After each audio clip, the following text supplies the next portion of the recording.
Hello, Magic is Real listeners. I'm Shannon Torrance. I'm your host, and today I bring to you an interview with Lesley Lupo. Lesley is an intuitive therapist and healer. Lesley had a near-death experience when she was trampled by a stampede of horses. After a long recovery, she wrote a book called Remember, Every Breath is Precious. I loved this interview with Lesley. She's so articulate, has so many great nuggets of wisdom. She's able to describe her near-death experience in such vivid detail. And as a professional therapist, she also has wonderful advice about how to live our best lives in this human form. Thank you so much for watching. We couldn't do this without you. And now here's my interview with Lesley Lupo. Hello, Magic is Real listeners. Thank you so much for being with us today. I'm Shannon Torrance, and I'm the host of Magic is Real. I'm here today with Lesley Lupo. Lesley is a near-death experiencer. She is an intuitive therapist and healer. She is the author of the book, Remember, Every Breath is Precious. Lesley, thank you so much for being here today. Oh, thank you for inviting me. My absolute pleasure. So first of all, Lesley, I'll start by asking you, we're going to start with today. What are you doing today? What kind of healing modalities do you offer? What services do you offer? Tell us about what you're doing with your life from a spiritual perspective and in general. Well, in my training in college, was a psychologist. I had a BA in developmental psychology. And after that, I went on a different tack because I married a man that had a dude ranch with horses. And I was Mrs. Tangaverty Guest Ranch. So I was always working with the clients. I'd grown up in the restaurant business in Chicago. So being in the hospitality industry again was perfectly natural.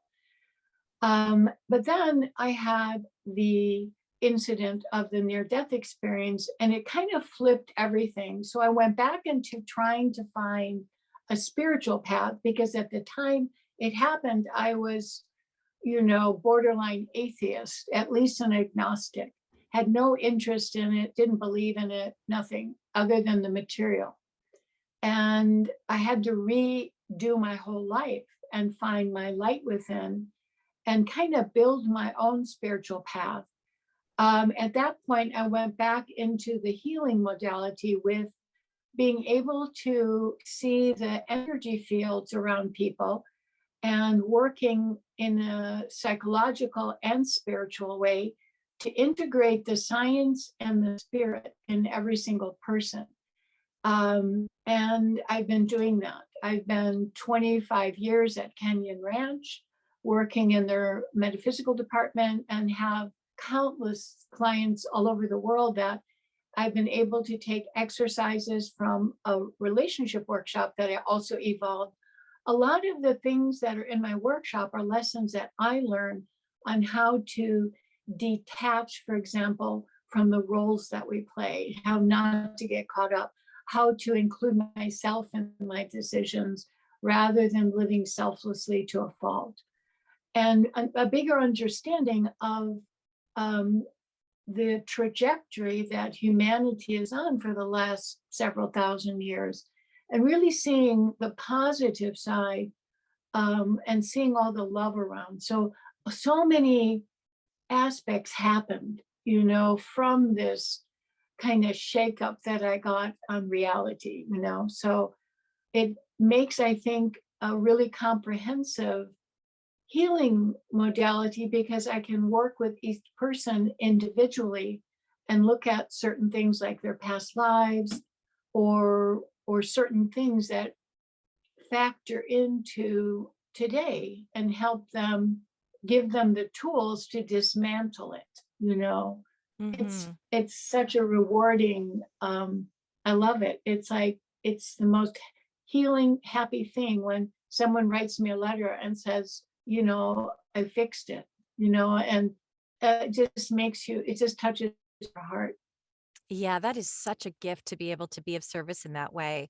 Um, Mm. I just think that's beautiful. And I also love that you said that you were sort of leaning atheist. I think one of the things that I aim to do with this project is to bring these stories to light, bring these stories to people from the perspective of people who are very grounded.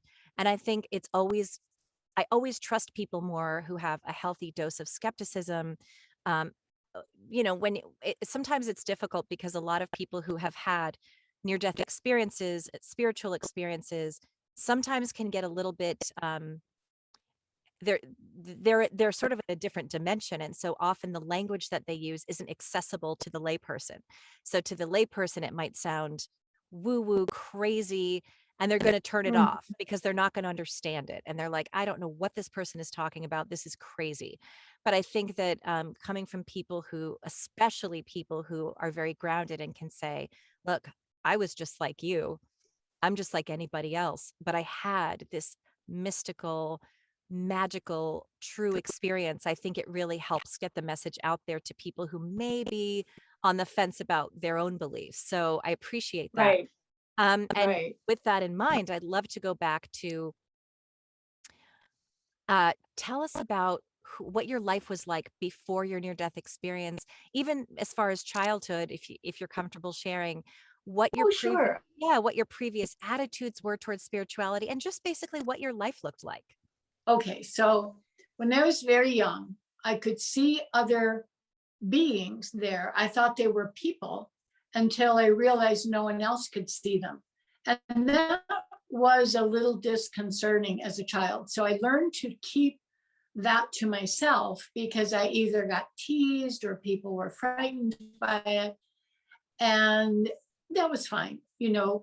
But then when I was around 7, in my mind's eye, I was driving with my mother and I saw a car accident happen between two cars, a red and a white one. And my mom assured me that there was no red or white cars around. And after about 4 more blocks of driving, we witnessed a car accident between a red and a white car. And my mom kind of mussed my hair up, you know, because she was surprised, but she never talked about it. I just think she thought I was a fanciful child. And it just, I thought, on the other hand, that I had caused it. So I learned at a very young age to turn off my intuition, or that ability that everyone has to sense the magnetic field. Some people just have a little bit more of that sense, just like someone has a better sense of smell or taste. Then I got a little older and I was being raised in a religion that was very specific, like our religion goes to heaven, everyone else doesn't. And when I finally pressed them for where the others go, they said hell. And that horrified me. And I debated all week long with the teacher because I think of new arguments against that theory. And at the end of the week, I declared myself an atheist. I knew the word because I was a little advanced child. And to keep me, you know, sane in some of the classes where I knew what they were teaching, they put me in the library. And that didn't get me any gold stars, but it kind of set me up to just say, go into science. So when I was in high school, I was all into sciences.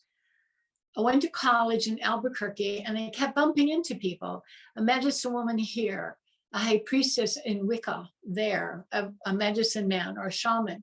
And they kept saying to me, why do you have your light turned off?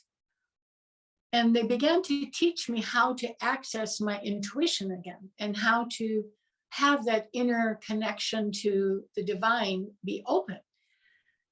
Then I had a tragedy, a personal tragedy. My fiance died 2 months before the wedding, and I shut it off. I just went, no, I should have known. It's all just, you know, placebo effect. It's what you expect, you know, and I dismissed it and went back into science and got my degree in developmental psychology. I was a materialist in science. And then I had the near-death experience and it like rocked my world. It's the analogy I use is if your pet came up to you and you were petting them and they looked at something on the ceiling and they ran up the wall and chased the little butterfly or moth and then came back down again, it would rock your world and your sense of reality to a way that would be scary. I mean, we see it all the time in movies, but we know that it's not real. Well, I had to go through the reconstruction of Lesley from a borderline atheist position to recognizing that I couldn't go back to the life I had. And my support group and everyone was very much in the science, materialist, scientific mindset. And here I am. And again, I'm faced with ridicule and fear and threats of being put into a psychiatric unit. And I had to reconstruct my life from my reality. Now, I still was very objective. I know a lot of people are skeptical, and I prefer to be skeptical than gullible, but I actually like objectivity because skepticism sometimes looks for flaws where there are none. And it's nice to be able to be objective. And it was just very tumultuous, the first few years after the head injury, struggling to get my memory back, struggling to reestablish who I was. And it was a mess for a while, for a few years. It was difficult. Wow, thank you so much for that. There's so many things that struck me about what you said. One is that I love what you said about skepticism versus objectivity. That's a really important one. I think that's what I mean when I said earlier that I think it's important to have healthy skepticism, but I think you're right. It's Yeah. not skepticism. It's the ability to say, okay, I'm going to see both sides of I'm going to see both sides of things, and I can still maintain objectivity and not be swept away with one idea or another. The second thing, it amazes me that so many people that have had near-death experiences already were given this little glimpse, and it was like God or the universe, whatever you call it, was saying, I'm showing you a glimpse, and now you're gonna need a real, as you and some others have said, it's sort of like a makeover or a total reconstruction of yourself, which I think is really interesting. Also, how wise you were as a child, because that was always an issue for me, is that certain religions will say, well, for instance, traditional Christianity will say, well, if you don't accept Jesus Christ, you won't be saved. And my question was always, well, what about the people in Africa who have a different religion and they don't they're not aware? So is I it was using India. My first question was that when they said that was, what about the people that died before Jesus? I was horrified that there would be a system that was so unfair. And I said, what about someone in India right now that's living in the mountains, has never heard, and they're good people? Are you telling me they're going to hell? Because they wouldn't say where they were going. They just said, this is the only way to get into heaven is to be in our religion. And so I raised my hand and said, where does everyone else go? And it took her a couple of times of me prodding for her to say hell. And everyone in the class went, oh, because that's harsh, We've been told about hell and and mortal sins and all that. And I just thought that was it. I couldn't believe it. In my heart, I just thought, then there's no God, because that is so wrong to exclude someone that's never even been given a chance, If yeah. they had said to me, this way our religion gets to heaven, I would have batted an eye. But when they said this is the only way to get to heaven, I just went, I can't do it. That's so wise and so free thinking for such a small person to have that awareness, because that's not what God is. God is No, love. God wouldn't no, punish somebody for not being aware of him. And or you know you could call it him, you can call it source, whatever, but I believe that God is love and God right. is the source of all of us. The most intense level of love and adoration. I was taught that we adore God. And if we're really, really lucky, God will acknowledge us. And some of the prayers I was taught was like, Lord, make me worthy and of your love. It's appalling to think that people can think so little of themselves and that your religion is teaching you that, and that you are just so unworthy of love. And when I was upstairs, when I saw the source or the divine or whatever it is, and I felt adored. I felt adored every particle. And I also felt that God knew exactly who I was, head to toe, with all my little quirks and my failings, and adored me. And it was such an overpowering realization that I'm adorable as I am. It was amazing. I am glad to hear that. That is what I believe. So take us to the day when you had a near-death experience. Mhm.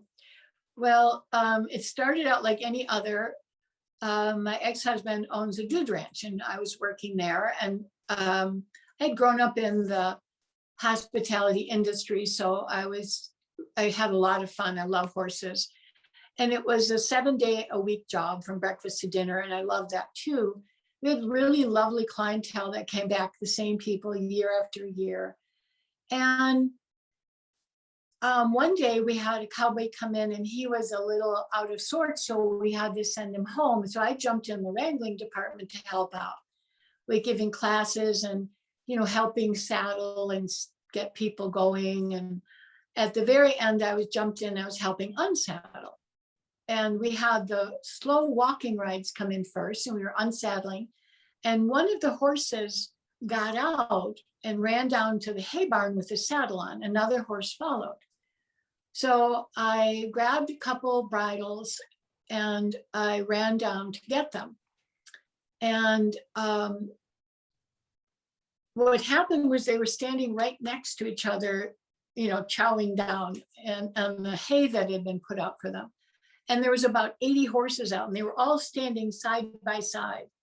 And it was a solid wall. And horses are in a herd are lovely beings, but they're not like your buddy. And when you're trying to poke them to get between them and they're eating, they're like, I'll talk to you later, but right now don't disturb me. So I'm trying to wiggle in between these two horses, and I couldn't. I only got as far as the stirrups because the two saddles were squinched in so tight, I couldn't get between them. I couldn't slide through. So I turned around and I grabbed the back of the saddles, and I was going to push myself back like that. And at that second, if you had asked me then, it would have been my mind popped out of my body and began to witness it from about 15 feet away.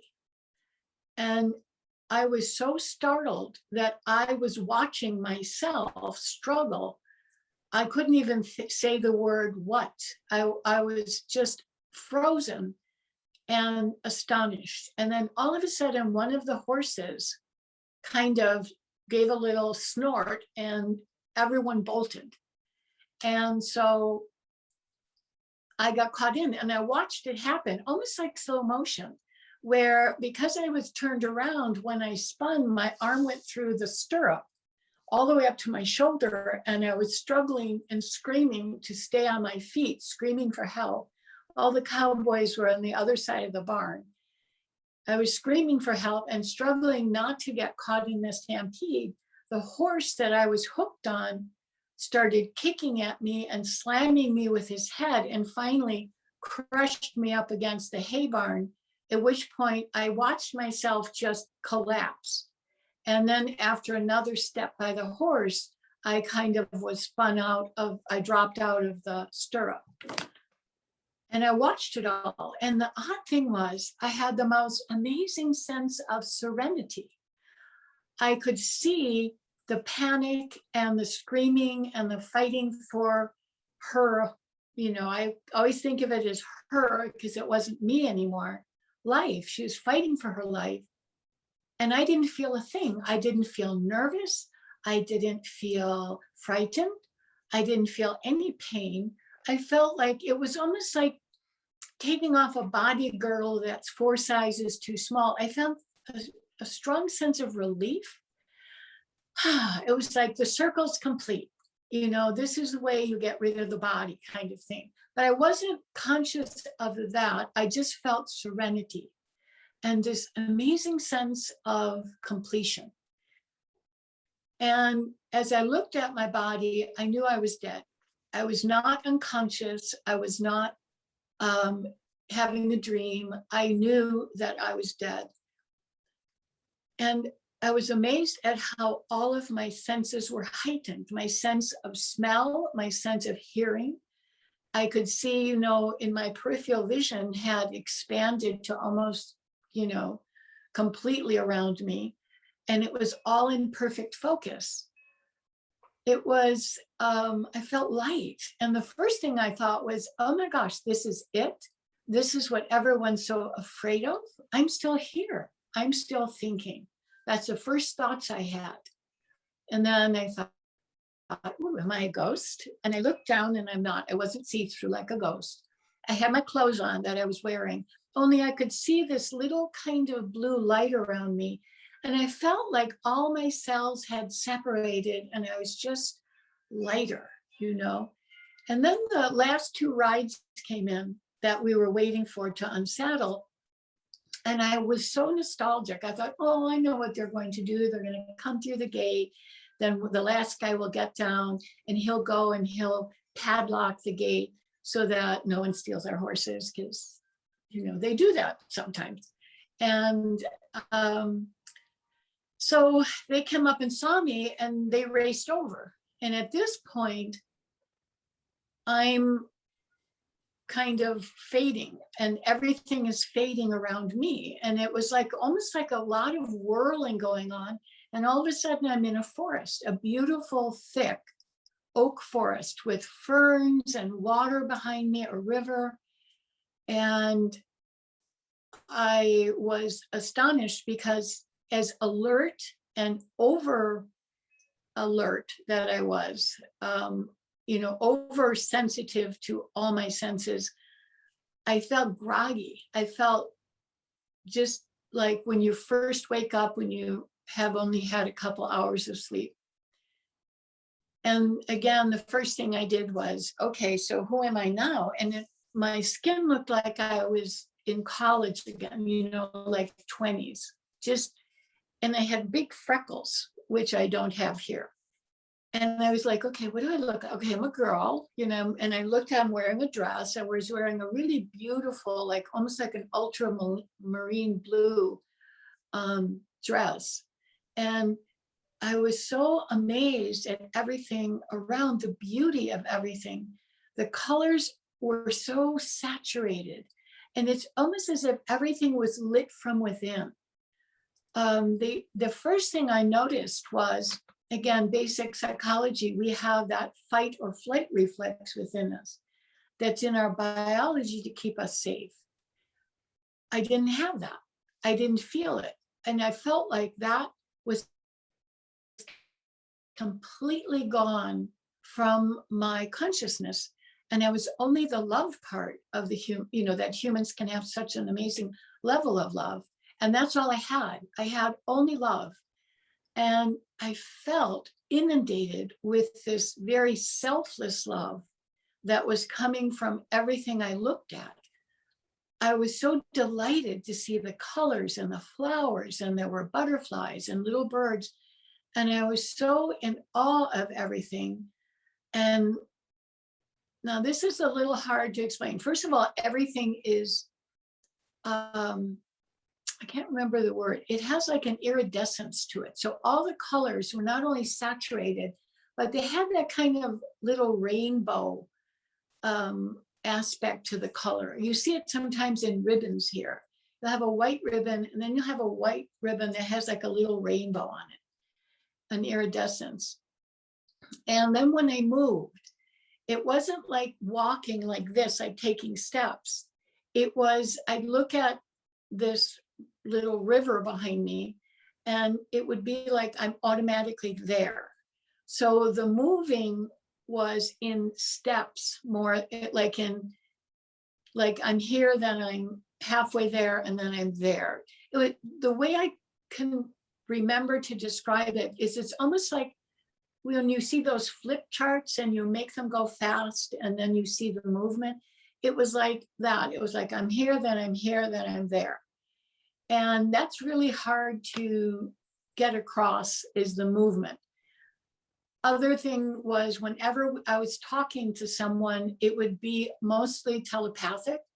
And when I asked a question, it would be that the answer was totally downloaded to my complete comprehension. Yet when I was writing the book, I had to put it in a linear format. And that took me quite a long time, because you're trying to express things that are so difficult to put into words. You know, the sense of love, the sense of having like every cell in my body be radiating. And then I also had noticed that that little blue light around me was wider, but I could see it almost like streaming off of me. And it was a really beautiful, dark, rich blue, kind of indigo color. And then I noticed that to my left, there was a table with people standing there. So I moved over there, and they were all welcoming me back and cheering, and you hear all these voices telepathically. And I sat down, I went to a chair. I didn't recognize the symbols on the back, but somehow I knew it was mine. And I was sitting next to a man. And again, his name popped in my mind. It was Rao. And the woman that was sitting to my left was Mina. Now, she was the woman that I predominantly saw when I was on Earth. And when I was young, I would see her a lot. In fact, I called her the Blue Lady because she had a beautiful cobalt dress on. And it's a very intricate little story, but they kind of showed me what happened, and I was very groggy. So we would take, they would let me have information, then stop. But the gist of it was that I had a choice to make, that I was in my contract, I was supposed to die in my early 20s. So when my fiance died, I was supposed to be in the car with him, and it wasn't. I, at the last second, had opted to go back to Chicago and work for the summer to get money for college. And they said, you opted to stay, and that's fine. You're continuing your work, to help. But now you have another choice. You can go back to Earth, or you can stay this time. But we want you to have information before you make that choice. So they wanted me to get grounded up there, in which case I walked around a little with Rao. We traveled. That's when I saw the divine. And then I went into a cave that I apparently love to hang out in, and I saw Jesus there. And then I went to the Hall of Knowledge, and I saw Saraswati there. And that's another place, I guess, is my favorite to hang out, which is why I understand as a child, encyclopedias were my favorite books to read. So then I sat down and we went through the options of me staying or going, and what my soul group does up there, and what I would be continuing, and what I would do if I came back to Earth. And then once I decided to come back, because I had two little children, my son was only 1 and my daughter was 3. And it was them that tipped the scales, because at first I was like, no way, I'm not leaving here at all, and but when we talked about it again and discussed it in a smaller group, I decided that it was fine that I would go. And when I went in the room, there was these wavy lines on the other wall, and I thought it was just like a water fall kind of coming from ceiling to floor. And it was actually a little room that I went into to be kind of coming back to Earth. But it felt like I was getting squashed into a sausage casing. It was like all of a sudden limiting, and I gasped. It was the only time that I was really in any type of discomfort. And Rouse stopped the process and he said, you don't have to go back. And I looked at him and I said, I'll go. And he smiled and he leaned forward a little and he said that. He said, remember, every breath is precious. And I finished coming down. Now, the only memory I have of that is I felt like I hit the ground. Now, what was going on at the time was the wrangler saw my body. Here's the boss's wife face down in the manure, and they raced over. One of the guests there was a doctor, and he started to do CPR on me with another man. And the only memory I have of, and they gave up. They did it for a few minutes, like 6 or 7 minutes, and he said, she's gone. One cowboy went to go get a blanket to put over me, and another cowboy went to go find Bob. In the meanwhile, what I felt was like, I felt like I hit the ground, but they said I jolted all of a sudden and sat up. And the doctor, now I don't have a memory of this, but the doctor said, everyone was, Lesley, are you okay? And the doctor said, everybody be quiet. And he said, what's your name? So I said, well, everyone's calling me Lesley. And then he said, where do you think you are? And I said, Chicago. And he's like, no, how old are you? And I said, 14. And he's like, no. And then by that time, Bob came up and they said, do you know this man? And I said, is he my father? And they're like, no. And then I began to not feel well and I passed out. And then I was in the hospital for actually a couple of months, getting through the healing that went on after that massive brain injury. Wow, Lesley, that's actually one of the most beautiful NDE experience stories I've heard. The way you tell it is incredible. And it's one of those where there's so much in there to unpack. What really strikes me, for one thing, is that I'm in a proof of life after death group on Facebook, and somebody was saying, I'm so afraid of death, I can't stop being afraid of it. And I said to her, that's completely natural. It's what we realize is that it's natural because it's the unknown. We don't know how it's going to happen.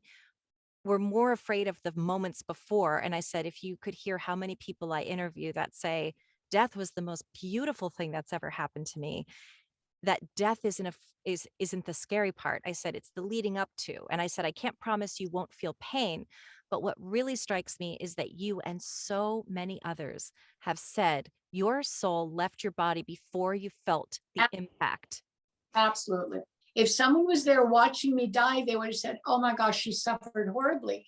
I didn't feel a thing. My soul was watching it. And that's also helpful. I had a lady at the Kenyan Ranch, I do lectures on this. And I had a lady come in one time. She had been to my lecture and she came up and she hugged me. The following year they came back. And she said her mom had had a stroke 4 months after she had heard my lecture. And she's the only child with her mother holding her hand. And her mother's it took 2 days to die from this horrible stroke. And she'd moan and all that. And all of a sudden she remembered. And she said to her mom, she said, Mom, I know you're not in the body.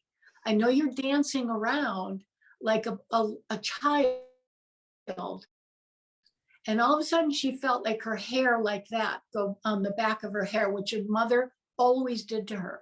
So she looks around and goes, well, there's no air vents up there. And she goes, Mom, I think that was you. And she did it again. And she sat there crying, knowing that her mother wasn't suffering. The body was suffering. We're not the body. And all of the fear and pain and fight or flight reflex, all the aggression and jealousy and insecurities is stuck in the body. And when we're out of that body and in heaven, it's only love. It's 100% inundated. It's palpable. It's like walking through cotton candy. It's so intense and it feels perfect. It feels like you're walking through light and it's inundating you. It's just indescribable. It's absolutely indescribable. But you're right. People don't. If you have tragedy, The body is out of it. The soul is out of it, and you don't feel it. That is so comforting to hear. I also remember that you said, I was watching it happen to her. One of my Right. last guests said the exact same thing, that Right. she actually, I think it was more than one of my last guests. They all say that they were watching themselves, but it was her. I know Janet Tarantino said the same thing, because you aren't your body. You No. are the consciousness, the spirit that inhabits that body. And that to me is what this is all about. And I just got such big chills. This is the message that and I know you want to get out there, because Yeah. people are so fearful of death naturally. What what is more, I think for me, what I'm more afraid of is losing someone close to me.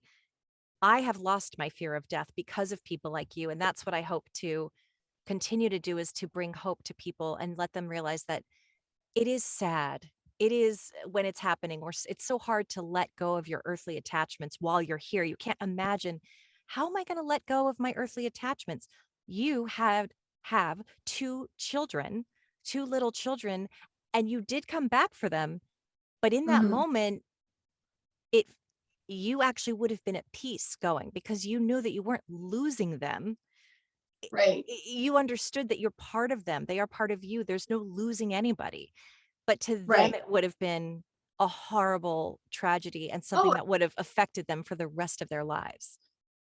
and it's funny you say that, because when you're on the other side, I called it upstairs at first when I came back, because I still was so against, the upbringing I had. I couldn't use the word heaven. And my scientific objective mind was like, okay, what was that all about? Because again, my cat just ran up the wall and ran across the ceiling and came back. And I got to it warped me, my sense of reality that strongly. And I knew that it was real, that it was ultra real. I knew it. And so it just made everything, when they were telling me this will be this much work upstairs, you're like, oh, that's like a minute, and then it was years going through that. But that ability to be in the body, and when I do the lectures, I always draw a little piece of chocolate on one of the boards that I'm working on, and say, here's a piece of chocolate, a little nice truffle. That's the immortal soul. That's love. That's who you are. And then I draw a little wrapper around it and I say, here's the human body. This keeps you alive. It keeps you from stepping on a rattlesnake or off a cliff. It's supposed to be there to protect the soul, but that's not you. So when you have a fear reflex, or you get upset, or you want to slap someone, you just say, that's not me, because I'm the spirit, I'm the immortal soul. And when you can really begin to work that into your consciousness, it makes it so different. And the death and dying, I had a 5.5 foot rattlesnake on my porch, and I see, as I'm running to my door, I hear this helicopter sounding rattle, and I look over, and there's this huge rattlesnake kind of benched out under one of my chair out there in the shade. And I called the rattlesnake man, and I was shaking. I mean, I jumped like a can. You're not supposed to move, but boy, I Oh, couldn't yeah. stop my body from back. And I called the man, the rescue man who comes and he doesn't kill them. And he caught it. He told me it was the largest one he'd ever caught. And I was still shaking. So later that night, I went on a couple of the Facebook near-death experiencing groups, and I said, why was I shaking? I'm not afraid of death. And Bill Guggenheim chimed in, and he says, Lesley, you were not afraid of death, or you were afraid of being bitten by a rattlesnake and puffing a pumpkin. And so he's right about that. It's not so much because you know that there's something on the other side. You know your loved ones are there on the other side. You know you'll be reunited with many people.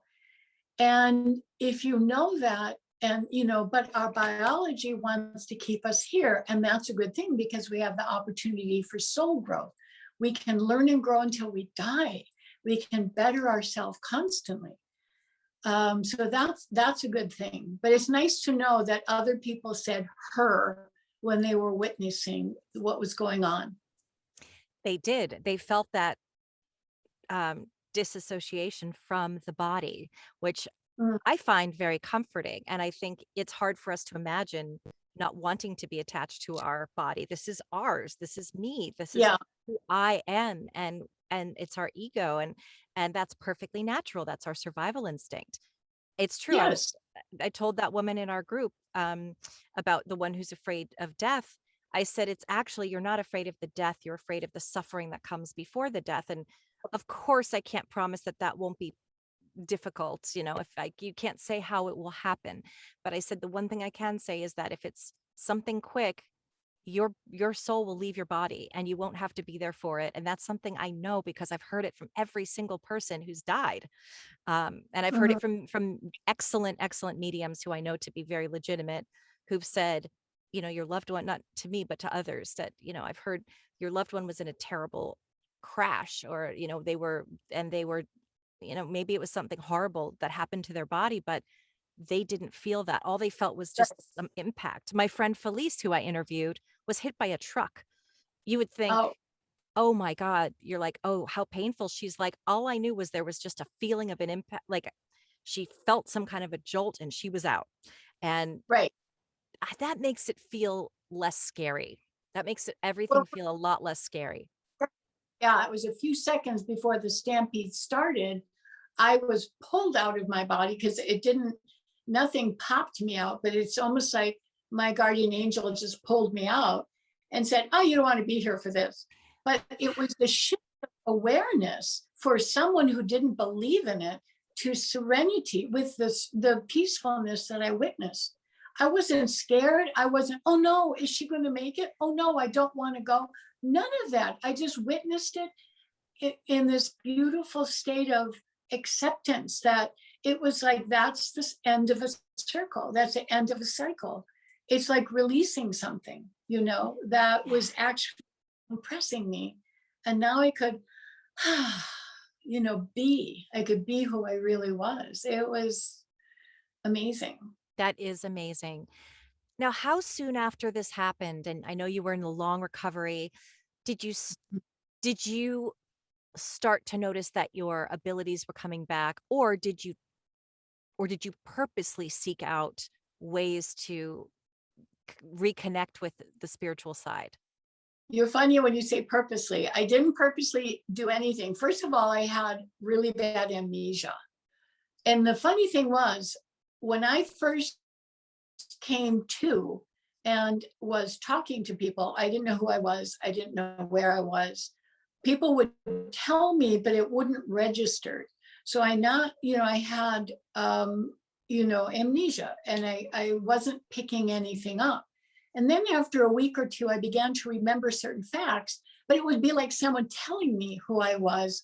It wasn't me accessing the memories, because the head injury was like the whole left side of my brain was in a subdural hematoma. I had bubbles and it bled into the right side.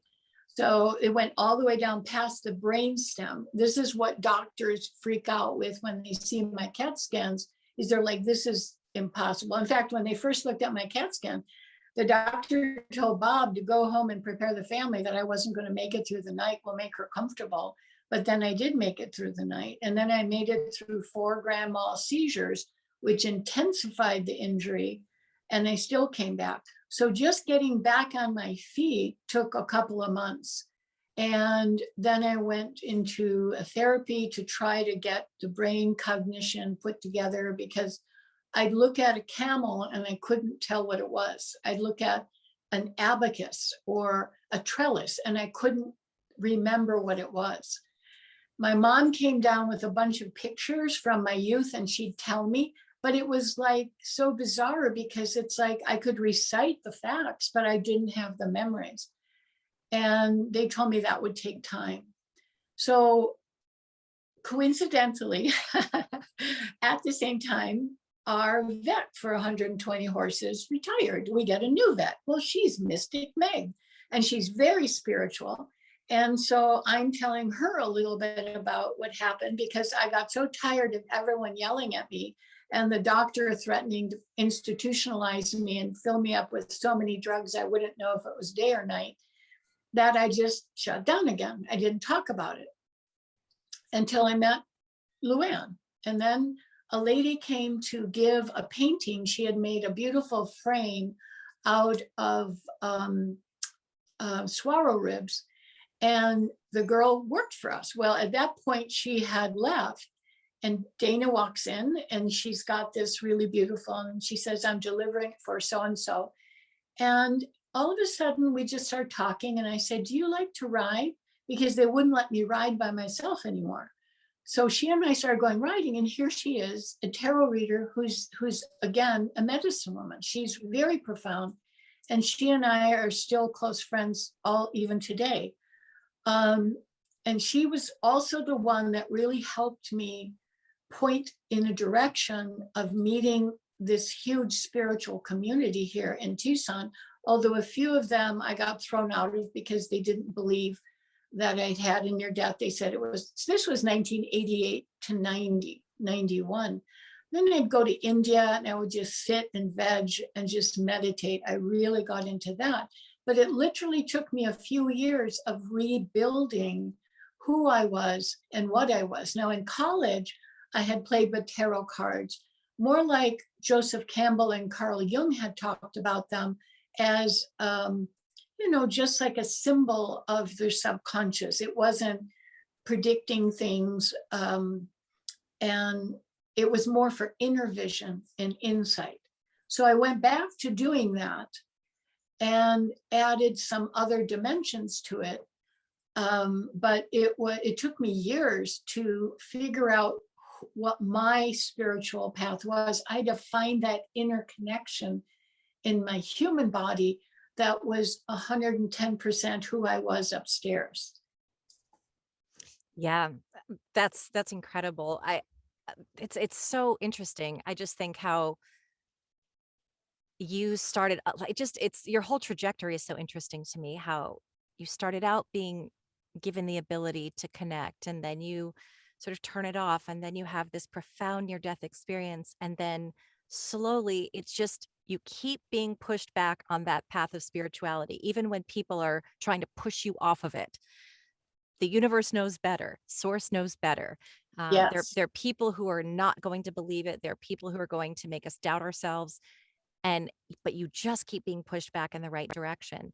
So at what point did you either decide or begin to follow the path of being able to serve others with your abilities? I think it was when I left the ranch. Bob and I had some problems before the accident, and they came back again, and we decided it wasn't working, and I left the ranch. And then I had to figure out, what am I going to do? Because for 10 years, my whole life had been Mrs. Tangaverde Guest Ranch. And now I'm on my own with 2 small children. I mean, part-time, he's a great dad. So he was very much present in their lives. But what was I going to do for a career?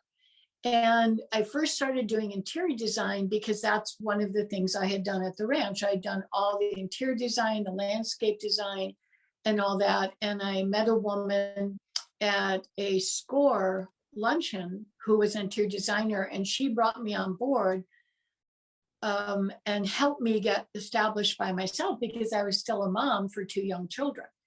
They were 4 and 6. So I didn't want to work full-time. I wanted to work part-time. When they were with their dad, I would work. And when they were with me, I would have the time off. So I had to be self-employed. And then I kept getting back into spirituality. Like I said, I go to India and meditate. And I kept getting called back to the tarot decks. And just the mystical way that the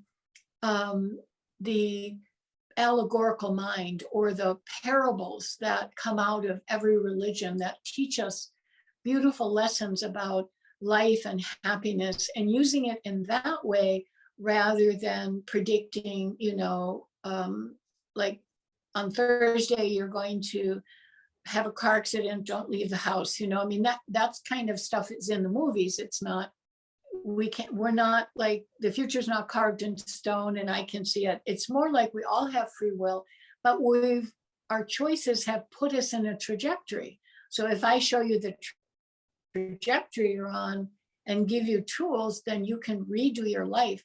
And my gift is simplifying it. It's not too complicated to make these shifts. And that's when I started doing that.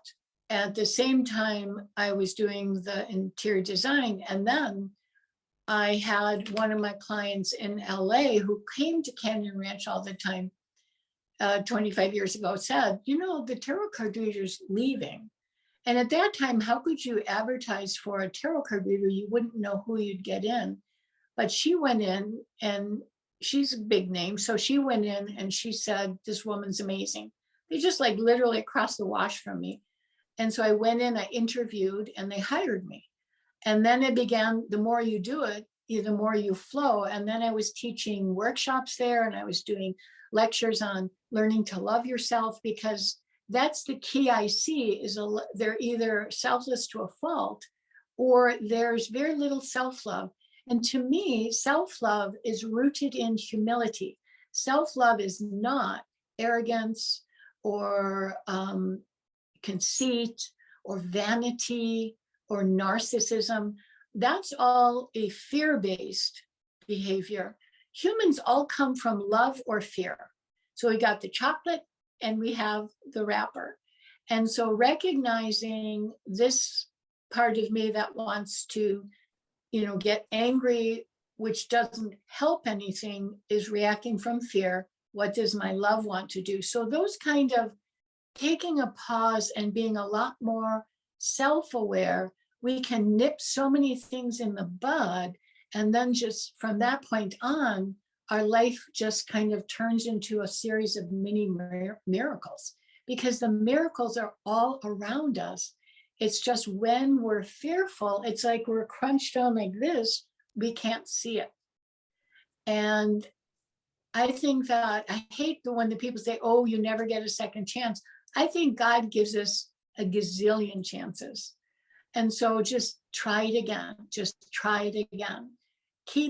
Even if you only get a foot this time, try it again, you get another foot. And soon you build up the momentum that carries you through whatever blockade has been put in front of you, many of them by ourselves. That that was so beautiful. So much good stuff in there. And I definitely can tell that you know your stuff, that you have so much to offer to your clients, but also just to the world. It's just so clear that you have you're also well able to articulate and be so eloquent about the messages that you've learned. And I agree. It's sort of, as I'm nearing, closer and closer to 50, and I'm halfway through my life, I see that most of my life I was in a fear-based state. All of my Yes. decisions were made out of fear and anxiety. And as I'm releasing that, I'm seeing that things are just flowing so beautifully. Amazing. It's like it's like that. Yes, it's the less is more thing that is so hard for humans to do. I'm struggling with it in my mediumship. In my learning, my mediumship is, oh wait, so you mean I actually do nothing and that's how I get results? It's so opposed to the way that our human brain works, which is the harder you work, the better you'll do. If you work harder, you'll make more money and you'll be more abundant. And it's all about straining and struggling, when really you start to learn that, oh my gosh, it's the opposite. Well, the interesting thing is this. We need our logical mind and we need our intuitive mind. We need that fear that keeps us from stepping on rattlesnake. We need our logic. And think about one thing. We're the only animal on the planet that radically changes what our parents teach us. So here you have a little baby lion being born in Africa. It takes them 2 to 3 years to become a skillful hunter, and they mimic their mother, and that's how they learn. Or a grizzly bear takes her cubs down to the river and teaches them how to fish for salmon by grabbing them, and the baby imprints it. They learn by mimicking. If I was a cave woman and I went down to the river and I'm grabbing the fish, my son would look at me and say, Mom, if we take this stick over here and we sharpen it. We could poke them and we don't have to get that close. And then his son or daughter will say, but look at these tree fell over. Look at these roots. Maybe we could make a net and we could catch them. And every generation builds on the next generation. So we're a really bizarre animal. And so sometimes we do have to do 110% to get to the next level. But for the intuition, it's stilling the mind and just being. Many of my teachers in New Mexico, in fact, all of them, nobody told me anything. Nobody told me this tarot card reader means this tarot card means this. They said, what does it mean to you? I'm like, I want you to just tell me. And she's like, I can't tell you. It means something to me. It's going to mean something different to you. Everybody's different. And so those were my best teachers. It was almost like the koan, what is the sound of one hand clapping? And our intellectual mind just goes, I don't want to hear, I don't want to think about that. But in reality, it's a really nice way to still the mind. And that's what happened to me in India. I got to really still my mind and hear my intuition and then follow. One of the most potent things I've done, which is again so simple, is starting a gratitude journal. I just every day at the end of the day, I write down 8 things that I'm grateful for that are different. You can't write the same thing. And the best part of it is you run through the obvious. I have 10 fingers, I have 10 toes, I'm healthy, I have a little farm, I have 2 beautiful dogs, I have an orchard. And then I drive on paved roads. You begin to run out of things. So you have to really stretch it. And that's when you really begin to see the minutia around us, the little tiny things that are miraculous. And when you're opening to that level, then it's like infinity. And it's like the micro and the macro, And it's like when you really go into this tiny, tiny, tiny little things, it almost takes your breath away, like, oh my God, I've taken that for granted. And you begin to really expand, and it actually rewires your brain. So you could take Eeyore, who's a born pessimist, and you could put him on a gratitude journal, and within 3 to 4 weeks, it literally physically changes the way your brain is wired into where the negative thinking is. It is not the first thing, or when you do have that fight or flight reflex, you can say, this isn't me, I'm going to come from love. And a lot of people, when I say that in a lecture or with a client, they say, oh, then I'm going to be just like the carpet or the mat and people will walk on me. And I say, no, being a doormat is a fear reflex. Love is not fear. Love is strength, but love is strength without abuse. So standing up to someone is different when you're coming from love than when you're coming from fear and you're trying to cripple them. Standing up to someone may be as simple as thank you for sharing your opinion, but at this point, I'm going to go in this direction, and treating them respectfully. Does that make sense? Perfect sense. It's all coming together. Lesley, it's one of those Yes. things where you're hearing a lot of messages and you just keep having those messages reinforced every day. And that's what I feel. Everything you just said, everything for me is coming full circle. And I hope it will for others listening too, because it all starts to come together and it all starts to make sense. And I see that as I put these things into practice.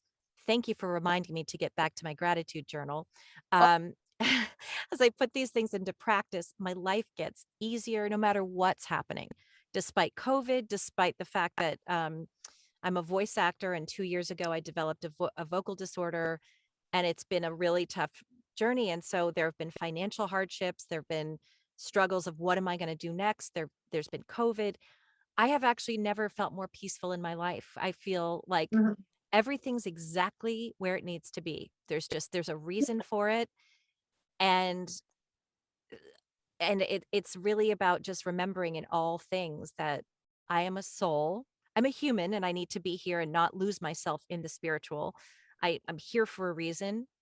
I need to be present in this human incarnation, and I need to interact with my fellow human beings and work on my character defects and things like that. But at the end of the day, if I keep coming back to, I am a soul, I am a soul, it makes things so much lighter and easier to navigate. So I appreciate your insight so much. And I think that people will get so much out of what you're saying. To wrap up, everything you said is just such a perfect place to end. But is there anything else, if you could sum up everything, what is the most important thing that you want people to know? Well, a couple of things.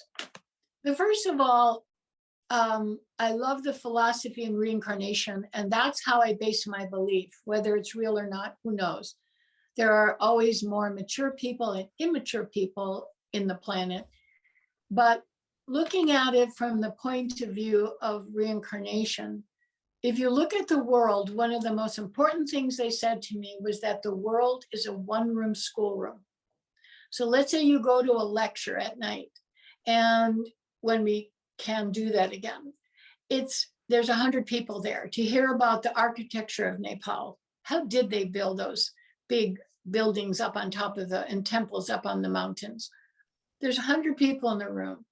It's going to be a group of people that on a spiritual and emotional level are from kindergarten to PhD, older souls being masters, college masters, PhD, and young souls being pre-baby groups to, kindergarten. And you have to recognize that, because you could be sitting at a fancy pants dinner talking to a CEO from a Fortune 500 company, and he's in second grade, or she, and the bus person comes over with water and they're a PhD emotionally and spiritually. And so we have to learn to take our time to to know people, instead of presupposing that someone who's in a very high level, whether it's business or sports or entertainment, is a very old soul. They might be a very young soul. And so understanding that within our family, friends, neighborhoods, everything's a one-room schoolroom, and we just have to be patient with someone. Like, you would not be impatient with a second grader because you can't talk physics with them. And so it's just having that kind of balance. And the other thing, and I think the biggest thing, is loving myself. There's a little tiny sentence that says, is this in my highest good too? Because a lot of older souls are selfless to a fault. Anyone that's considered an empath or a highly sensitive person, they tend to have no boundaries, and they help the people they love. But in psychology, there's what we call tough love, and that's not shock jock therapy like some therapists do. It literally is withholding the information and letting them do it themselves. Like, anyone who has children knows you don't tie your kids' shoelaces every day, because they'll never learn to do it themselves. So learning to love yourself and include yourself in your decisions. So if someone is asking you to do something that makes you feel uncomfortable, or they're bailing out all the time by you cleaning up their mess, you have to begin to ask yourself, is this in my highest good too? And highest good is not just spiritual. Is this in my physical highest good? Is this in my intellectual highest good? Is this in my emotional highest good? And is this in my spiritual and financial highest good? You have to make sure you're included in your decisions. And it makes at least half of your difficult decisions snap. Because guess what? If it's not in my highest good to bail someone out emotionally, or listen to them go on and on and on and on for the umpteenth time about their alcoholic spouse, it's not in their highest good either, because they should be dealing with it. And there's a beautiful saying, when the student is ready, the master appears. Well, if you've given advice to someone and they're not taking it, either the student isn't ready, or you're not their teacher, or both. So it's a matter of just staying centered in a place where you can give love without being decimated by the love you give by including yourself in the decision. Lesley, where were you in my life 15 years ago? I'm here. Well, thank you for that. That is absolutely beautiful. What you just said took me probably 30 years to get under my belt, and I'm just starting to put it into practice now. But I think you are dead on. I've talked in this show before about how I did many, many years of a 12-step program to recover from codependency, lack of Mm, self-love, chasing the unavailable, looking for love in all the wrong places, looking for yeah. validation outside of myself, counting on other people to make me feel whole. And when they couldn't, I felt suicidal. Everything you just said, I can't wait to go back and edit this because I'm going to be writing down so much of what you said. But I can't wait to share your message. I can't wait to get this all edited and out to the world because you are one wise woman. And Oh, I appreciate you coming, saying yes to this and showing up and giving your, sharing your insight, your energy, and your time with me and my audience today. well, thank you so much for inviting me and giving me an opportunity. I think one of my greatest joys is having people light up when they hear something and they go, oh my gosh, I can make my life happier, easier, better. And that just is like, thank you, God. That's always wonderful. I've got the tools, they have to do the work. So it's a co-creation going on. Absolutely. Now, I'm going to put your links underneath the description, but tell us where people can find you, where they can buy your book, all of that. Okay, so the book is on Amazon. It's on my webpage. Okay. And there's a link to Amazon. And the webpage is my name, but it has to be spelled correctly. And everyone misses Lesley, including autocorrect, which has tried for the last 7 years to get me to change my name, but I still won't do it. Lesley, LesleyJoanLupo.com. And there's a lot of information about the near-death experience. And there's a lot more that we didn't even get a chance to talk about on that. So Great. Well, that's good because I want people to read the book, and I encourage people to contact Lesley for spiritual therapy if you have openings and that sort of thing. I know that I would be first in line. I think you have so much great insight. So thank you again, Lesley. This has been an absolute pleasure. thank you. Thank you so much, Shannon.